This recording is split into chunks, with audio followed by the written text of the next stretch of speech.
Methane is one of those greenhouse gases that young school children in New Zealand are taught to fear by their lefty teachers. The methane is evil. It is burning the planet. It is going to kill my grandchildren. It's bad, badly bad, bad. And in all the computer models that are used to screw the farming sector in this country and around the world, methane looms large as a bogeyman gas. But recent research suggests that the dangers of methane may have been over-egged by up to 30%. That the belching and farting of animals on New Zealand farms and other farms around the world is 30% less dangerous when there's methane in it than previously thought, which would seem to me to be a large alteration, and one which might lead to the need for a total rethink of the computer models that are driving Greta Thunberg to fly around the world saying that climate change is bad and telling us all, what is it that we're outrageous or whatever? How dare us? How dare us? I want to talk more about this because I think it's important, along with, for example, the IPCCs or the UN climate change people before the last big conference in Egypt saying that, oh, gosh, we're actually drastically reducing what we think climate change is going to be.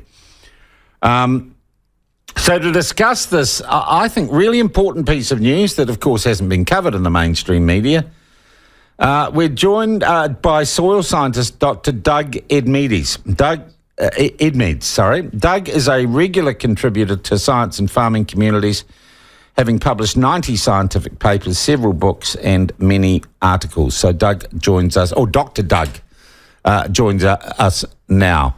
Doug, I hope I got your curriculum vitae right. Can I call you Doug rather than Dr. Doug? No, Doug is fine. Good on you. Well, Doug, tell us about where this new research comes from and how, if you like, credible it is on the effect of methane on climate change. What does the research say? Well, the latest research is very potent in terms of it proves that methane can have very little effect on global warming. All right. It's actually a proof of that fact. That's long been proposed that methane's always been a bit of a bit player, but now it's actually proven to be the case. Okay. Who's conducted this research? Where has it been published, Doug? This was work that Wingarten and his colleague, they're both atmosphere physics people, that they've just recently, I don't think it's been published yet, but it is to be published.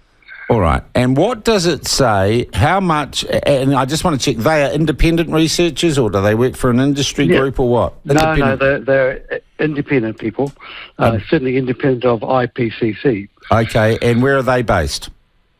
They're based in America. All right. Mm-hmm. And their work is peer-reviewed and scientifically robust? Yes, it is.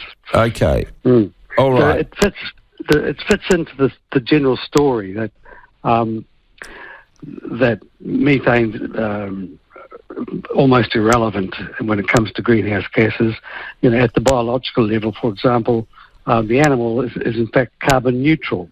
Not many people realise that. The carbon the animal emits, the methane gets converted back to CO2, and CO2 goes into the plants again, and the animal eats the carbon. So if the government wants to charge farmers for emitting, then they should pay farmers for the sequestration of carbon that's happening. All right. Well, look, here's some basic facts that I know, and please keep this simple for dolts like me. It is said that methane heats the earth 28 times more potently than carbon dioxide does. Is that true? If you just look at that gas, methane alone, that's probably true.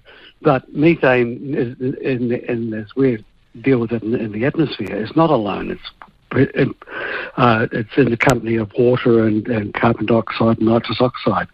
So when measured in the context of a true atmosphere, it has bugger all effect. All right. Water is in fact the big greenhouse gas. It makes up about 90% of the greenhouse effect. Now, not many people know that or appreciate that.